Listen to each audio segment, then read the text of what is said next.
Discapacidad en Acción.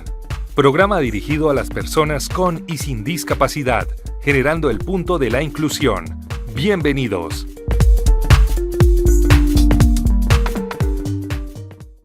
Muy buenas para todo nuestro querido grupo de escucha de nuestro programa Discapacidad en Acción. Bienvenidos a un nuevo programa. Hoy aquí en cabina nos acompañan, tenemos varios invitados hoy, ¿no, Javier? Sí, señor, tenemos como primer medida de nuestro gran amigo y compañero Jesús Eduardo Jaimes, licenciado en música, profesor de la EMAP, un hombre con una trayectoria maravillosa. Don Jesús, bienvenido. Muy buenas, Javier, gracias por la invitación y estamos aquí para darle más luces a la ciudad en cuestión de discapacidad. Bienvenido, Jesús, bienvenido a nuestro programa. También tendremos un invitado muy especial que es Dani Rivera, coordinador de los puntos digitales de Bucaramanga. Y como dijo nuestro amigo Javier Pimiento, el que le pone sabor a la radio, iniciamos un nuevo programa en Discapacidad en Acción. Bueno, mis queridos personas que estamos acá en cabina y nuestra querida audiencia, empezamos con nuestra primera sección, hoy con el tema que vamos a trabajar, que es la discapacidad visual y la música. Así que sigamos, don Javier. Perfecto, don Gonzalo. Bueno, don Jesús, queremos que nos cuentes un poco de tu historia, cómo incursionaste en esto de la música, el tema de tu discapacidad visual. Entonces, como primera medida, saber un poco de cuál es la motivación o el motivo de su discapacidad visual. Ok, Javier, pues mi discapacidad visual es retinosis pigmentaria congénita y pues se vio o se diagnosticó a los 2 años de edad. Pues mis padres veían que en los ojos se movían mucho y pues no alcanzaba ellos hacían movimientos con las manos y pues no el ojo no se movía así como de reacción a movimientos o a luces. Entonces comenzaron a hacer todo el seguimiento de la parte de salud y pues dieron con el diagnóstico. Y pues de todos modos la familia siguió, como ha sido muy unida, pues siguió en el proceso de llevarme a mí a los colegios hasta los 10 años, que fue hasta mi primaria. Estuve pues el colegio como cualquier otro estudiante, sin ninguna discapacidad. Después de los 10 años hacia adelante pues estuve también un poco con el taller para ciegos, donde me enseñaron el braille y el ábaco y algo de movilidad. Ahí ya me comencé a desenvolver un poco más en mi ámbito de persona, o sea, ya no tenía que estar tan encima un acompañante. Y pues de ahí el bachillerato también lo pude terminar. Paralelo a eso, pues estaba con la parte de música. ¿Cómo ingresé a la parte musical? En mi casa pues habían, como casi todos los niños, habían tarros, ollas, tapas, ¿sí? Y uno cogía y hacía ritmos y a los 6 años, 5 o 6 años, y mis padres pues vieron en mí esa chispa de la parte musical. Ingresé a una escuela, la escuela del maestro. Bien, bueno, Jesús, mientras usted recuerda, yo le hago una pregunta adicional. ¿Su discapacidad visual era en ese momento total, era parcial y gradualmente se fue perdiendo? ¿O cómo era su discapacidad visual? La pregunta la hago porque usted nos dijo, a los oyentes y a nosotros, que estuvo en un colegio durante 10 años como si fuera una persona sin discapacidad visual. Entonces me llama mucho la atención eso. Comenzó con reducción la visión, pero no se fue por completo sino hasta después de los 17 años de edad. ¿Y qué tanto alcanzabas a ver en ese momento? Desde hasta los 17 años alcanzaba a ver casi como 15, 20 metros de distancia. Sí, me imagino figuras muy grandes. Figuras grandes, los colores los veía súper bien, las luces tenían que ser muy fuertes. Cuando estaba en las clases, pues los profesores tenían que hacer los famosos macrotipos. Bueno, después fue que le dijeron esos macrotipos, pero las figuras las tenían que ser grandotas y con muy resaltadores para poderla visualizar algo. ¿Y ellos lo hacían porque les nacía hacerlo o porque recibieron alguna orientación? No, cuando eso no había tanta la orientación, era como ellos vieron que yo podía visualizar ese tipo de figuras así de grandes, entonces las pudieron colocar como método de estudio, pero no había todavía ese acompañamiento por parte de una institución, puesto que yo todavía veía y no estaba tan con limitante. Perfecto. Gonzalo, por favor, adelante usted, Claro. pregunte, compañero. Estamos hablando, Jesús Eduardo, ¿de qué años más o menos? ¿90s?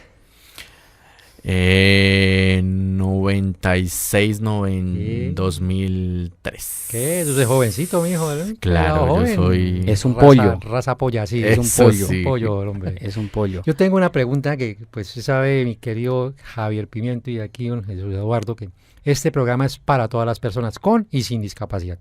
Y aquí venimos a aprender porque realmente esto, en el caso por lo menos el mío, estoy en un proceso de aprendizaje hace como 3, 4 años que llevo en este proceso con la red. Y hay una palabra, yo le preguntaba ayer a mi amigo Pimiento, pero qué nada mejor que usted para que me la defina, porque poco conozco y estoy en proceso de aprendizaje sobre el tema de que su persona, como decimos aquí en Santander, es tiflólogo, ¿sí? Explíquenos qué es el tiflólogo para todas aquellas personas que estamos en este proceso de aprendizaje. Tiflólogo. Tiflólogo, exacto. Pues la parte de la tiflología es como el estudio de los diferentes medios de aprendizaje que tiene la persona con discapacidad visual, herramientas que le dan a uno como hacia los docentes y hacia los estudiantes. Más que todo se enfocan en los docentes, de darle herramientas que sean facilitadores de los procesos educativos en las instituciones.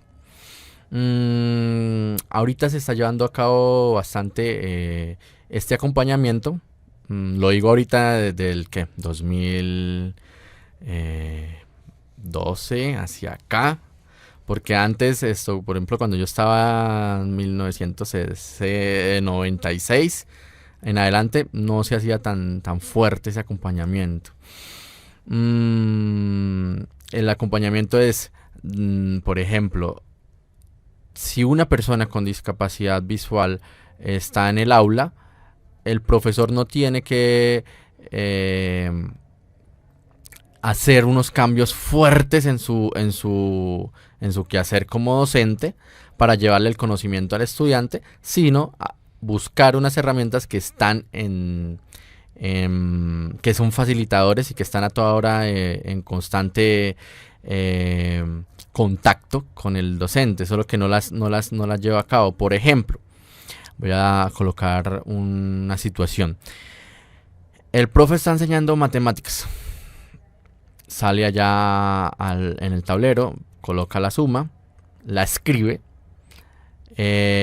Al estudiante, si llevamos un proceso de acompañamiento, la podemos llevar en la parte de abaco para que el estudiante lo pueda hacer con su forma de interactuar. O si vamos a hacer una figura en el tablero, la podemos hacer en alto relieve con unas herramientas pues que son fáciles de conseguir, no son tan difíciles de adquirir, y con esto podemos trabajarle algo de dibujo a la persona con discapacidad. Esos son como unas herramientas, estoy hablando de las más básicas, pero que calan mucho en un aprendizaje de la persona con discapacidad visual. Perfecto, aclarado, un aprendizaje más, mi estimado amigo. Bien, observamos que este hombre tiene mucho conocimiento y le debemos agradecer por toda esa información. Jesús, yo quiero volver al punto aquel donde usted estaba iniciándose en este proceso y resulta que pues sus padres veían que usted tenía esa vena musical, pero bueno, quisiera que nos contara a los oyentes y a nosotros qué aplicó su papá, su mamá, sus hermanos, pues para de alguna manera facilitarle esas cosas a usted, que pudiera aprender, que lo que tenía en su vena musical se convirtiera en una realidad. Pues ellos comenzaron a buscar un espacio de una institución que brindara ese aprendizaje. Estuvimos en varias academias de la ciudad, pero los profesores a veces no tenían como la disponibilidad de hacer accesible un poco el material. Las partituras musicales, casi todo se basa en partituras musicales, eran muy pequeñas y pues yo alcanzaba a ver en esa época, pero no tampoco hacía detalle fuerte. Estuve como en 3 academias. Ahorita la que recuerdo es la Folclórica Santanderiana. Esa fue la última en la que quedé y la que pude lograr mi parte musical con el maestro Juan Carlos Domínguez. Comenzamos el proceso. Él fue haciendo las partituras grandes de manera de que yo pudiera alcanzar a ver algo para poder tener esas partituras a toda hora, y que si yo llegara la otra semana no me tocara que volver otra vez a estudiar, no, sino lo podía hacer en casa. Él hizo ese método, duramos como 2 años con ese método, pero después se me fue acortando la visión, disminuyéndola. Entonces ya el método ya estaba como quedando un poco colgado. Entonces el método ya final que él implementó fue la parte de memorización de la música. Entonces él la tocaba, me decía las notas, me decía las figuras musicales y las notas, él las tocaba, yo escuchaba cómo sonaba y después yo lo practicaba y eso me quedaba como retentiva. Eso es un trabajo fuerte porque eran obras grandes, casi una obra duraba 3 minutos, y 3 minutos en música es mucho, es mucha información que tiene que uno como músico que se le quede en la mente. Jesús, tengo una pregunta y es ¿cómo en palabras el maestro le definía a usted cómo era qué es una nota? Es decir, ¿cómo a través de un sonido le lograba llegar a usted con diferencias de notas? ¿Usted nos puede explicar un poco al respecto? Ok, la figura, la forma de las notas, en mi caso yo las tenía en mi cabeza porque alcancé a ver, entonces ya sabía cuando era una corchea, cómo era la forma, cuando era una redonda, cómo era la forma. Él, después de que ya yo sabía eso gráficamente, entonces lo que hacía era sonoramente. ¿Cuánto dura? ¿Cómo era sonoramente? ¿Cómo era sonoramente? Él decía, Jesús, el primer ejercicio, las primeras 3 notas son redondas, entonces las tocaba en el piano, colocaba un metrónomo, que es como un sonido constante de un pulso, como decir tac, tac, tac, tac, tac, tac, y con eso decía, por ejemplo, una redonda, entonces sonaba el tac. Lo voy a hacer acá con la mano. Voy a hacer una redonda. Perfecto. Entonces, ahí es donde ya yo captaba, la redonda esa dura 4 tiempos. Entonces, esa primera nota del primer ejercicio de Czerny o del primer ejercicio de la obra es una redonda. Ubicación en el piano también, él me decía en dónde era, porque el piano tiene 7 octavas y pues siempre se repiten las mismas notas, son 7 notas blancas y 5 negras, entonces esas siempre se repiten por toda la ubicación del piano. Entonces él me ubicaba, me decía en dónde era tal nota, un mi, que era mi en la mano izquierda, en tal octava. Y alcanzaba yo a ver, y entonces con eso me memorizaba más rápido la ubicación del piano. Y actualmente me preguntan cómo me puedo mover en ese piano, que son de muchísimas notas, y cómo poder llegar al saltar de un lado a otro y que toque la nota que es. Entonces eso es porque ya la memoria muscular. Perfecto. Gonzalo, adelante con sus preguntas. Tengo una inquietud. Usualmente a veces en este tema de la música hay como un proceso que uno pasa por varios instrumentos hasta que encuentra el que es. ¿Jesús vivió eso o de entrada fue con el piano, ese primer amor, ese romance de entrada con el piano? El primer amor sí fue el piano. Después mis hermanas comenzaron como que, miremos otro instrumento, la guitarra. Pero cuando uno está pequeño, la guitarra no es tan chévere porque algo que tengo bastante pues desarrollado casi la mayoría de las personas con discapacidad es la parte de la sensibilidad en los dedos. Para mí la guitarra en esa época fue muy fuerte, entonces duré casi como 6 meses nomás con guitarra y ya, la dejé a un lado. ¿Por qué? Porque la guitarra saca como ampollas en los dedos y pues eso me afectaba a mí la parte de la sensibilidad. Señor, sigue adelante. Y después fue entonces miramos algo de percusión, trabajé algo con batería, trabajé con flauta dulce, pero sorpresa que la flauta dulce no la enseñan como tal, como un instrumento profesional, sino lo enseñaron mucho, fue como un instrumento de paso. Entonces a mí, yo escuchaba la flauta dulce y yo decía, no me gusta ese instrumento. Entonces no seguí sino solamente con mi piano. Y en la actualidad pues sigo todavía con el piano. Ya toco la guitarra, pero ya de forma pedagógica, pues toco la guitarra y doy clases con ella. Y la flauta, pues ya después de los 20 años de edad hacia arriba, pues ya comencé a comprender y es un instrumento muy bueno la flauta dulce. Lo que pasa es que no lo saben trabajar en los colegios los profes. Antes de que mi amigo Javier pregunte una concreto, ¿cuántos instrumentos interpreta?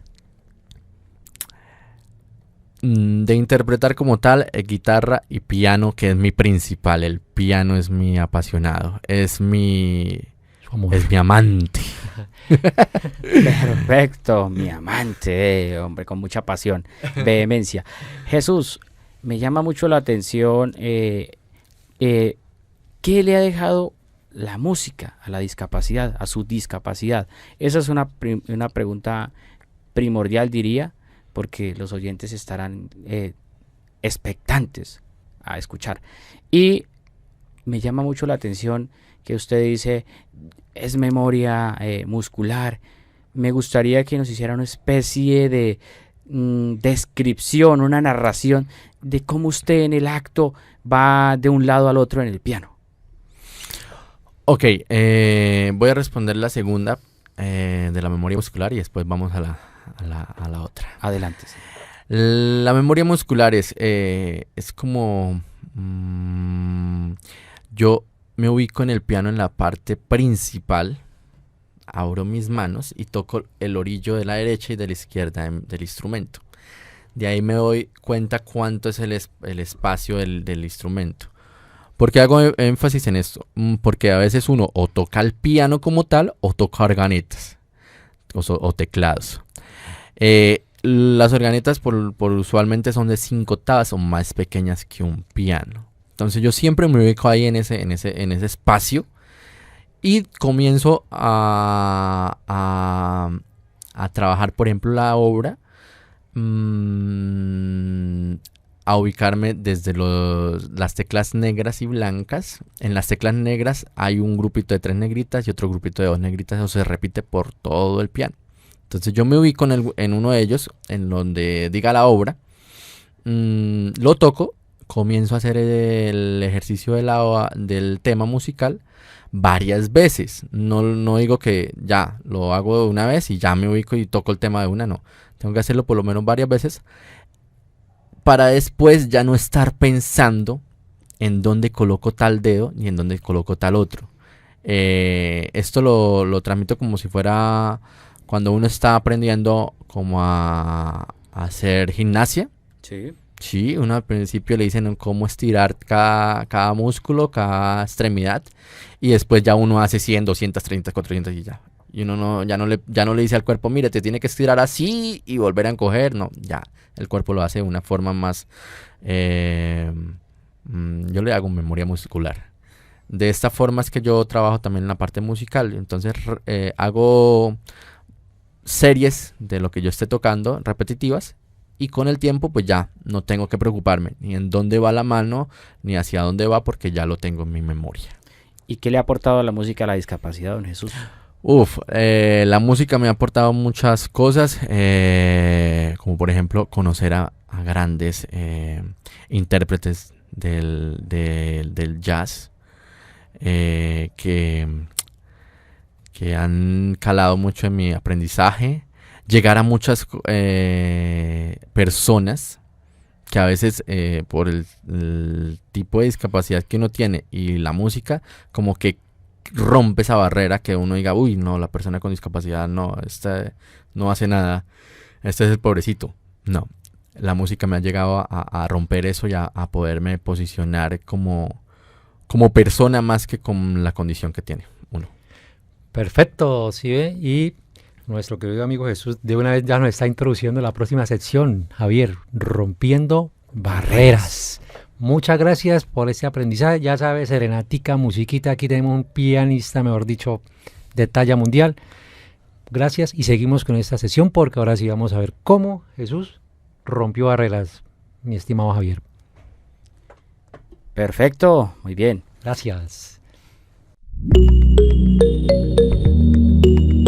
Rompiendo barreras, la historia de vida de la semana.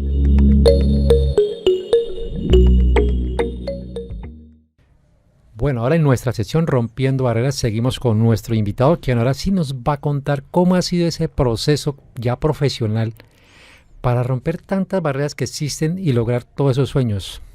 Sí, señor. Don Jesús, seguimos adelante con las preguntas.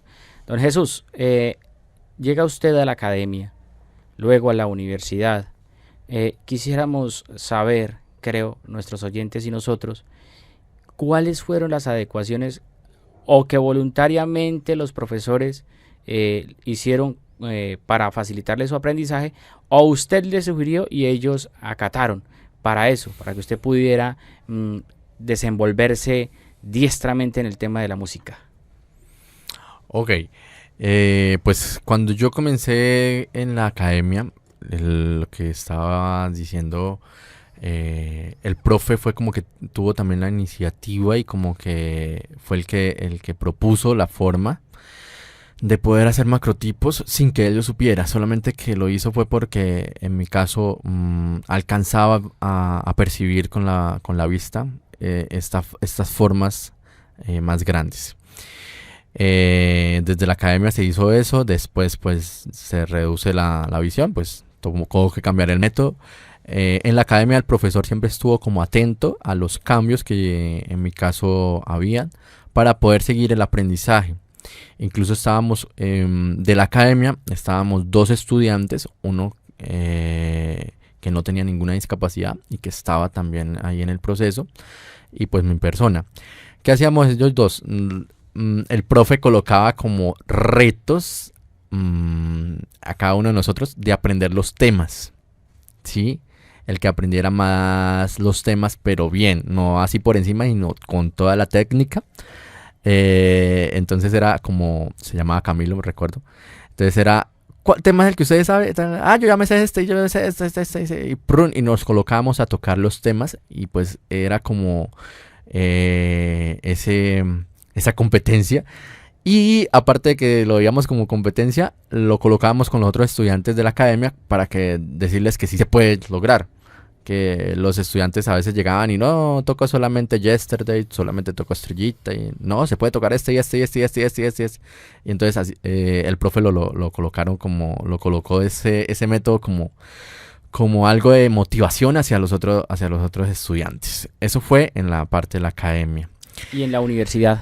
En la parte de la universidad hubo un proceso ahí un poco interesante, pero entre comillas discutible. ¿Por qué?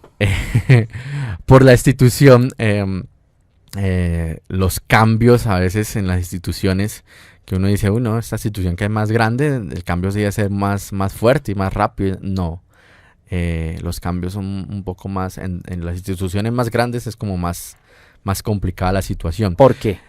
Porque los profes no se enfocaban tanto en uno.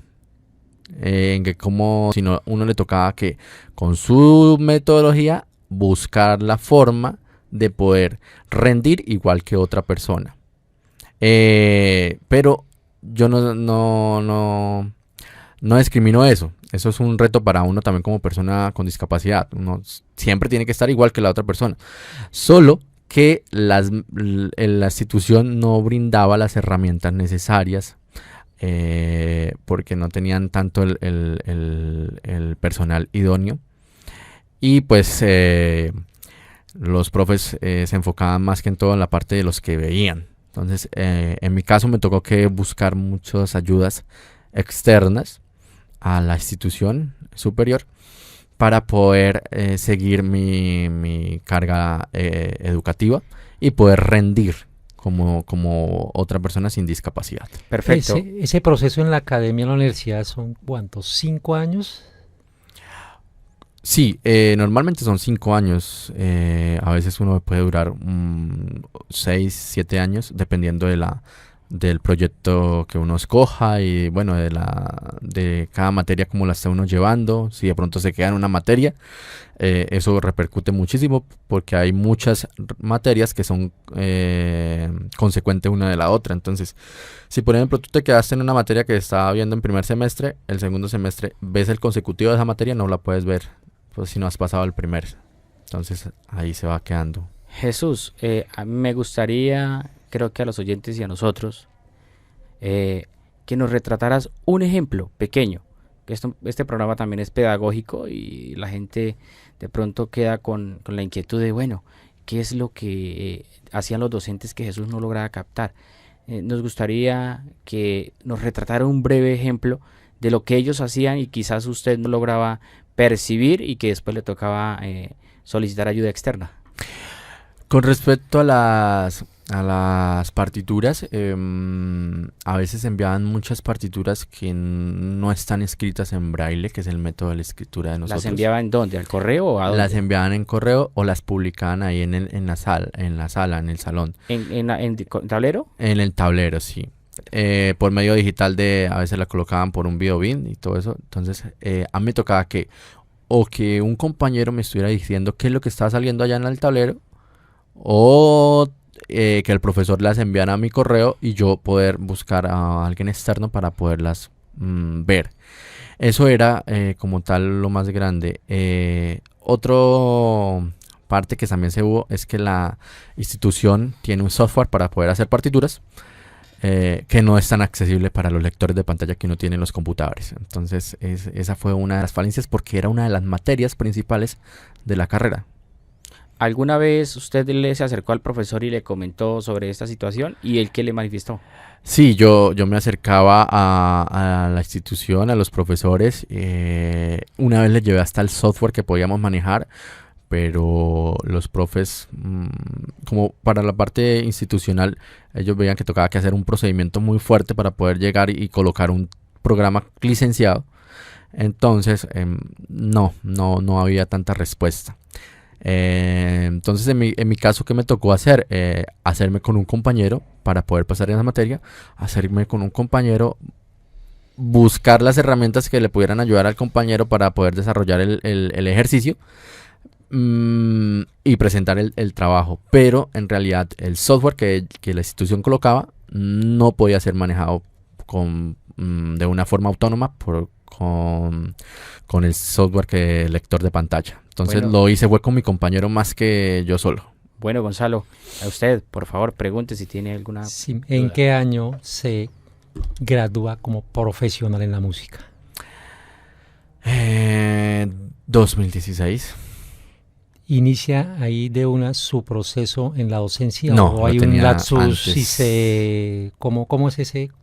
No. ¿Cómo viene esa vinculación a la docencia? ¿Cómo? No, yo lo tenía antes manejando clases particulares y pues manejando con algunas instituciones privadas. Venía manejando la parte de la docencia.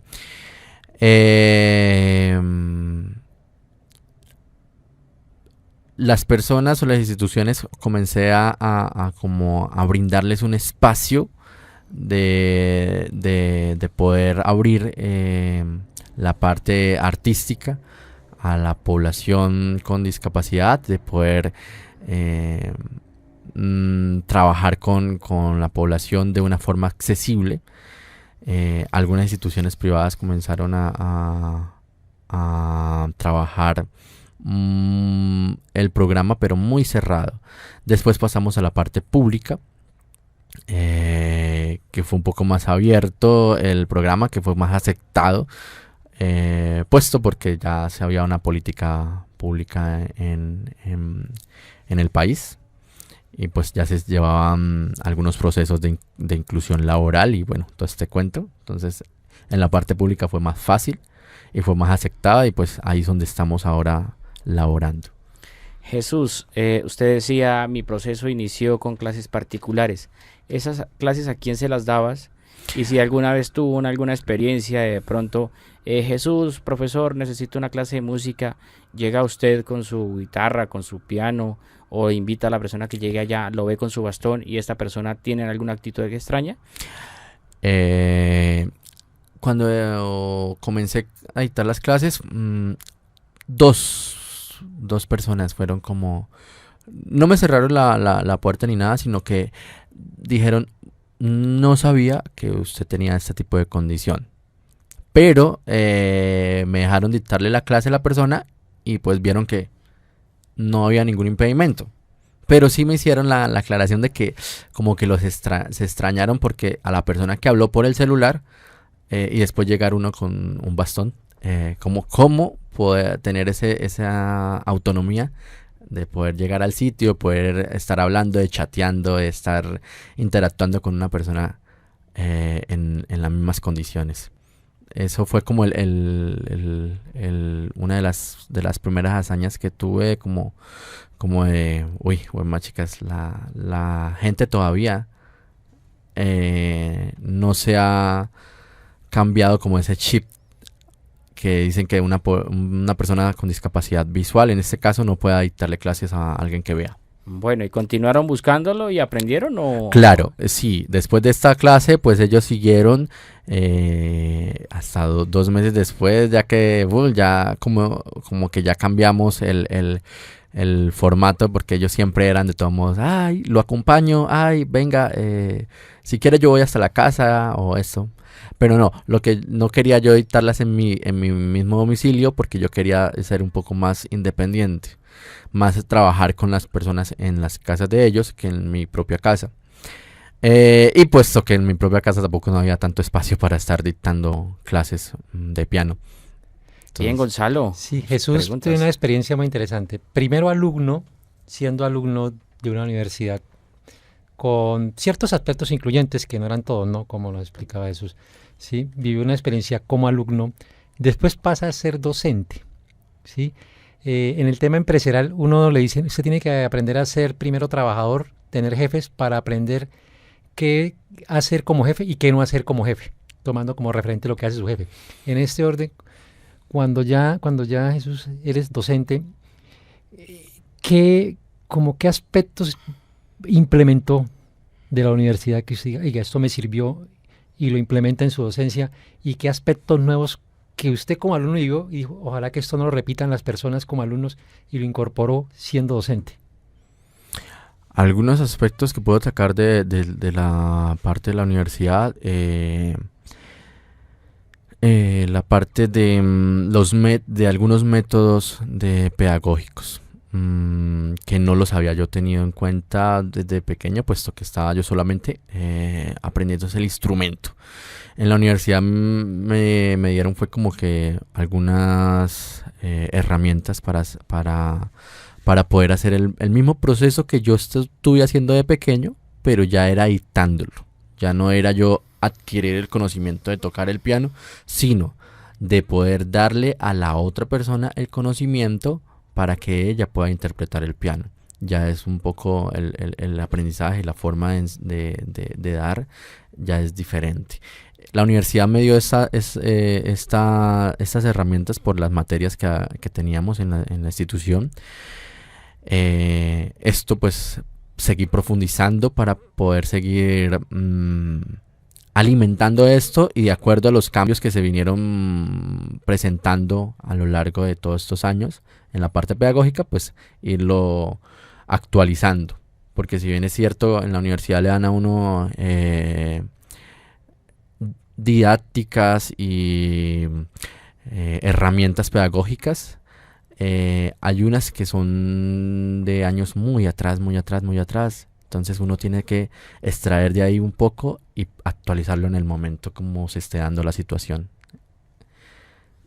Bien, Jesús, ¿cuáles estamos hablando acá de lo que se aprende, de lo que se pone en ejercicio, pero ¿cuál fue la principal barrera y la que usted quisiera que en este momento no se presentara para las personas con discapacidad visual que están en el proceso de estudios?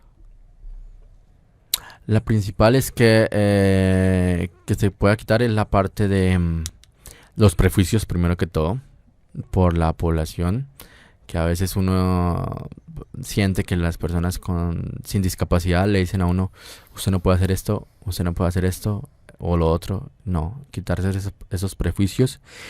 Y lo que le diría a todos los docentes es abrir el espacio de poder aprender otras metodologías que nos enriquezcan el quehacer como profesores. ¿Para qué? Para poder dar el espacio a todo tipo de población, ¿sí? Con o sin discapacidad. No cerrarse en un solo método y es que es por este método y no más, ¿no? Porque todo está cambiando. Jesús, ¿usted nos puede explicar brevemente un método que a usted le llame la atención y que es el que aplica permanentemente? Brevemente. Un método, el método de poder primero, como profesor, explicar con mucha descripción lo que se vaya a hacer, sea para población con o sin discapacidad. Y después hacerlo yo como profe en práctica para que los estudiantes como que sepan de que sí lo podemos lograr. Y después sí ya enfocar eso que yo dicté, que expliqué a cada uno de los estudiantes, dárselo como un método de que ellos mismos lo vayan elaborando. Esta es como mi enseñanza que siempre la aplico en todas mis clases. Entonces doy primero la cátedra de todo lo que vamos a ver, después yo doy como el modelo y después con el estudiante vamos a trabajar eso que él ya escuchó y que ya interiorizó para poderlo sacar en el instrumento. Perfecto, don Gonzalo. ¿Preguntas? Sí, no, tengo dos últimas preguntas ya muy interesantes. Primero, ¿cuándo inicia su proceso de docente en la EMA? En docencia en la EMA estuve desde el 2015 con el programa solo para población con discapacidad visual. Y ahí no era incluyente, era solamente con discapacidad visual. Solo discapacidad visual. Uh-huh. Y con todo esto que nos ha contado Jesús, mejor dicho, ha pasado barreras, ¿sí o no? Barreras. Sí, ni siquiera barreras, sino obstáculos, muros, murallas, sí. Por Dios. Todos tenemos sueños. ¿Cuál es su sueño grande en la música? Son varios. Compártanos unos sueños de esos. El primero, trabajar bastante en la parte de producción me gusta. Me gusta ayudar a diferentes bandas musicales a poder lograr su sueño de grabación, que hasta el 2020 era muy fuerte y muy caro. Muy caro hacer una producción. En este caso yo estoy ahorita estudiando también con eso y de poder hacer producción, masterización, mezcla de todo esto para sacar adelante una banda, bueno, sí, a poder apoyar en eso. Eso es uno.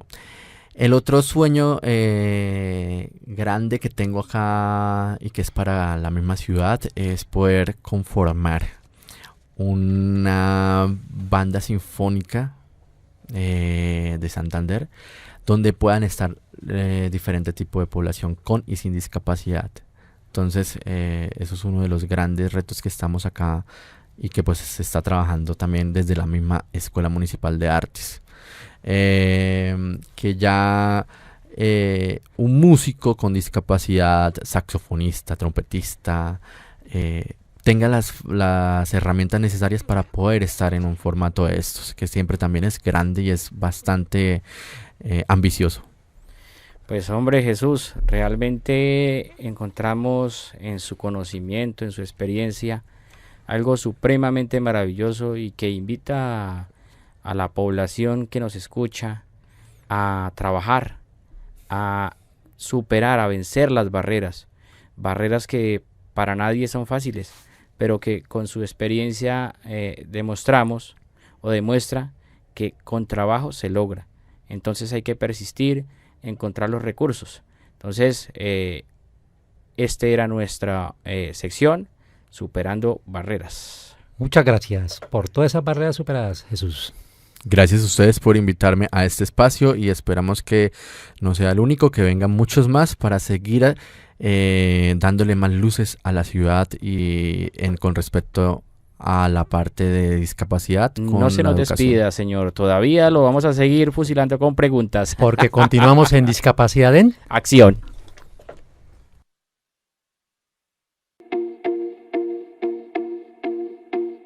¿Qué se está haciendo en discapacidad?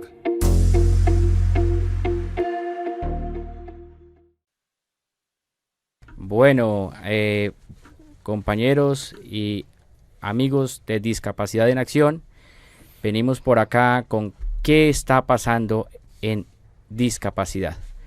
Nos acompaña, como les decíamos al inicio, nuestro compañero y amigo Dani Rivera. Él es coordinador de los 8 puntos de Vive Digitales en Bucaramanga.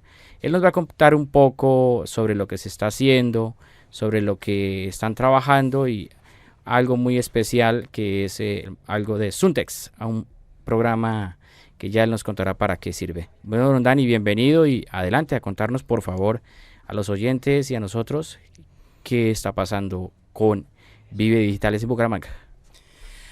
Bien, muchas gracias Javier y Jesús Eduardo por el espacio aquí en la Cultural. Queremos compartir con todos los ciudadanos y contarle un poco más qué es lo que se está realizando a través de los puntos digitales. Contarle que la Alcaldía de Bucaramanga tiene 8 puntos digitales ubicados estratégicamente en diferentes sectores de la ciudad para el servicio de todos los ciudadanos.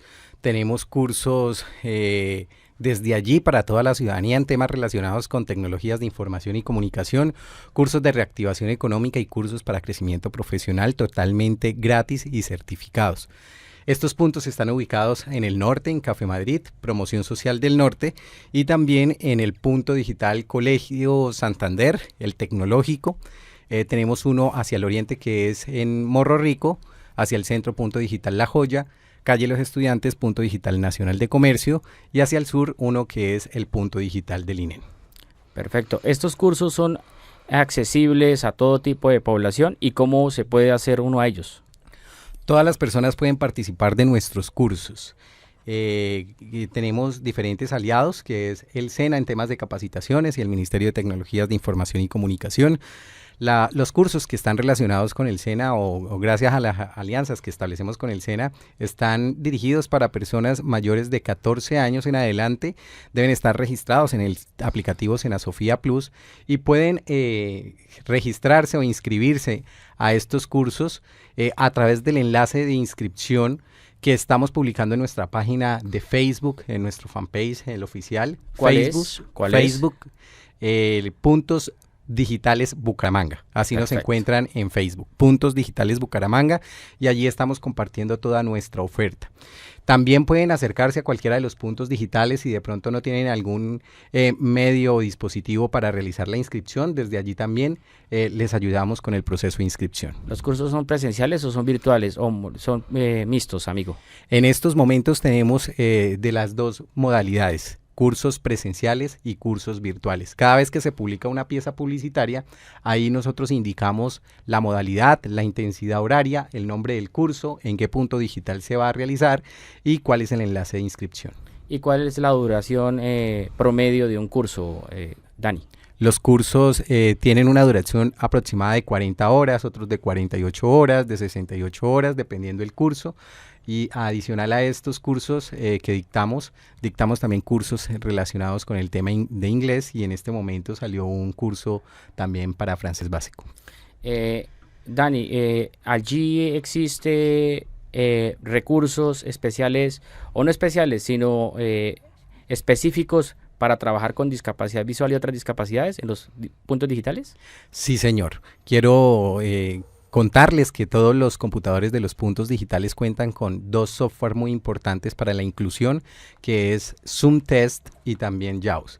Adicional a ello, en el punto digital Nacional de Comercio y el Tecnológico, contamos con impresoras Braille, contamos también con un sistema Braille, lupas electrónicas para las personas con baja visión, para que puedan ellos también ir y hacer uso de estas tecnologías de información y comunicación. Perfecto, me llama mucho la atención del tema de la impresora Braille. ¿Qué debe hacer una persona ciega si ahorita necesita unas impresiones y pues escucha este programa? ¿Qué debería hacer para hacerse a ese servicio? Con solo acercarse al punto digital o llamar a través de nuestras líneas disponibles, de cual pueden tener información en la página web puntosdigitales.bucaramanga.gov.co. Allí tenemos la ubicación de los puntos, el número de contacto. Con realizar el contacto puede decir si hay disponibilidad del espacio para que se pueda acercar. Es importante aclarar que en estos momentos estamos en la adquisición de las licencias, el software, para poder darle vía libre a este proceso, a este uso de las impresoras Braille que tenemos en estos dos puntos. O sea, en este momento, si quisieran ir a utilizarlas, ¿lo podrían hacer o no? En este momento estamos en la adquisición del software. ¿Sí? La impresora del Tecnológico imprime, pero entonces si no tenemos el software, no está imprimiendo, no imprime los signos de interrogación u otros caracteres, pero sí en estos momentos hay documentos básicos que se han impreso a través de esta impresora Braille. Dos preguntas puntuales. ¿Cuándo cree usted que puede ser posible la adquisición de este programa? Y si cuando vayamos a imprimir necesitamos llevar algún papel o ahí está. Prestamos el servicio de la impresión, pero el ciudadano, el usuario, debe acercarse con la hoja. ¿Qué tipo de hoja es? Tenemos, le debo el dato porque es un calibre especial Perfecto, sí, señor, que maneja este tipo de impresión. Perfecto. ¿Y los horarios de atención, don Dani? Tenemos diferentes horarios de atención. Le voy a dar el del punto digital tecnológico, que es 8 de la mañana a 12 y de 1 a 5 de la tarde. En el punto digital Nacional de Comercio tenemos un horario desde el mediodía hasta las 8 de la noche. Perfecto, don Dani, pues agradeciendo por su información, quisiéramos que le dejara un mensaje a nuestros oyentes y la invitación a que se acerquen a estos puntos digitales. Claro que sí, invitamos a todos los bumangueses a que hagan parte de la estrategia digital de Bucaramanga a través de estos 8 puntos digitales y tengan acceso a las tecnologías de información y comunicaciones y que les den uso a estos espacios. ¿El área metropolitana también entra ahí, Dani? Perdón. ¿En qué sentido? En el servicio. ¿Puede entrar a usar el servicio? Los servicios los pueden usar todos los ciudadanos que se acerquen a los puntos digitales. Muchas gracias, don Dani. Bueno, vamos a continuar con esto de las noticias de qué está pasando en discapacidad y vamos a hablar con nuestro queridísimo amigo Jesús. Continuaremos hablando, por eso decía Jesús, no se nos despida porque preguntas todavía le tenemos. Don Jesús nos habla de la EMA, ¿cierto? Él es profesor de allí, el hombre está allí consagrado, un hombre muy querido, profesor muy respetado. Diría yo a nivel nacional, porque he escuchado que a nivel nacional tiene saludos el hombre. Jesús, cuéntenos qué está pasando en estos momentos en la EMA, qué está sucediendo, qué se está llevando a cabo, qué se pretende hacer.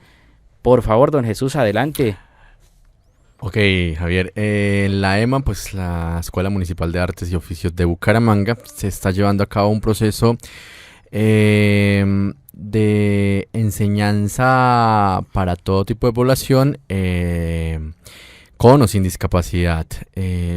Desde el 2020 ya se estaba haciendo la gestión para que las personas que participaran de los programas de la Escuela Municipal de Artes estuvieran certificados, ya estamos con eso. Entonces ya no solamente es hacer el curso y volver el otro año y hacer el curso, no, ya tenemos una certificación donde también los estudiantes tienen que cumplir con una serie de requisitos, que es de la disponibilidad horaria, los diferentes materias, porque ya no se ve solamente la parte de cómo hacer el arte, ni cómo estar cantando, ni cómo estar bailando, no, sino ya van de la mano varias materias para poder sacar titulación como especie de técnicas. Bien, Jesús, ¿qué se enseña allí? En la Escuela Municipal de Arte se enseñan las diferentes expresiones artísticas, como lo es danza, teatro, música y artes plásticas. ¿Cuál es la intensidad horaria de cada una de estas modalidades? Aproximadamente 6 horas semanales para poder sacar la certificación. ¿Qué horarios me están manejando, Jesús? Ahorita estamos en el Centro Cultural del Oriente en el horario de la jornada de la tarde. Pero la escuela también está trabajando en los diferentes puntos de la ciudad de Bucaramanga, no solamente el Centro Cultural del Oriente. Allá también estamos tardes y noches. Es decir, tardes, diríamos 2 de la tarde, 3 de la tarde, 4 de la tarde. Sí, desde la 1 de la tarde hasta las 8 de la noche. Bueno, ¿y quién tiene la posibilidad de hacerse a estos servicios, Jesús? Todo mundo. ¿Desde cuántas edades? Desde los 5 años hasta los 95 años de edad pueden estar ingresando a estos espacios. Aclaro que hay unos que son del programa académico y otros son seminarios o semilleros. Estos tienen una intensificación más corta, los seminarios y semilleros, que es de 2 años. Y si los oyentes quisieran inscribirse, matricularse de esos programas, ¿dónde se tienen que dirigir para que pues puedan ahondar en la información, profundizar? Ok, hace poco pasaron unas inscripciones. Ellos se pueden dirigir a la página web en Facebook del Instituto Municipal de Cultura y Turismo de Bucaramanga o de la Escuela Municipal de Artes y Oficios de Bucaramanga. Ahí pueden acceder a toda la información y estar pendiente de seguir esas redes sociales para que no se pierdan cuando se abran las inscripciones y puedan participar de todos estos espacios gratuitos que brinda la ciudad. Nos hablas de redes sociales. ¿Tienes idea de dirección de Facebook, de correos, de Twitter? No sé, ¿puedes darnos algún detalle, Jesús? En el buscador de cada una de las plataformas, ya sea Twitter, Facebook o al mismo YouTube, buscan Instituto Municipal de Cultura y Turismo de Bucaramanga y ahí de una vez lo redireccionan y ahí van publicando todo lo de la Escuela Municipal de Artes, porque estamos, el instituto es el que está también trabajando de la mano con la escuela. Pregunta puntual, Jesús. ¿Participan personas con y sin discapacidad sin importar edad ni nada que se le parezca? Eso sí, con y sin discapacidad. Perfecto. Jesús, muy agradecido ahora sí con su participación, los oyentes más aún, porque nos has brindado una información supremamente importante y bueno, ahora sí puedes despedirte, don Jesús. Ok, Javier, muchísimas gracias a la emisora Luis Carlos Galán Sarmiento por brindar este espacio para seguir aportando a la parte educativa de la ciudad en materia de discapacidad. Muchas gracias. La red laboral de personas con discapacidad es un espacio de empoderamiento en donde hacemos incidencia participando activamente con la institucionalidad, construyendo la política pública que se implementará para la construcción de los derechos y los deberes en la protección de nuestras comunidades, tanto en el campo como en la ciudad. Esta semana estuvimos trabajando desde la Secretaría de Salud, velando para que se puedan llevar a cabo la caracterización de nuestras comunidades, conocer sus necesidades, sus luchas. Gracias a esta reunión se llegaron a acuerdos para el beneficio general. Por eso queremos que todos aquellos que están escuchando nuestro programa sepan que cuentan con un espacio de asesoramiento y acompañamiento. La frase de la semana. Bueno, llegamos a la final de nuestro programa. Como siempre, tenemos para cerrar la frase de la semana, hoy a cargo de nuestro invitado Daniel. Dani, ¿cuál es la frase de la semana? Claro que sí, compartimos la siguiente. Solo porque un hombre no tiene el uso de sus ojos, no quiere decir que no tiene visión. Stevie Wonder. Excelente. Hay que soñar, hay que tener proyectos en la vida y, como nuestro gran invitado, ir muy lejos, ¿no es cierto, Javier? Sí, señores y señoras, a todas y a todos, muchísimas gracias. Continuaremos trabajando para todos ustedes y para que la población siga derribando barreras. Gracias a Jesús Eduardo, gracias a Dani por venir, por acompañarnos. Recuerden, estimados oyentes, escribirnos al correo discapacidadenaccion@gmail.com y seguir en nuestro canal de YouTube Discapacidad en Acción todos y cada uno de los episodios que hemos transmitido. Y los esperamos en nuestro próximo episodio de Discapacidad En Acción. Muchas gracias.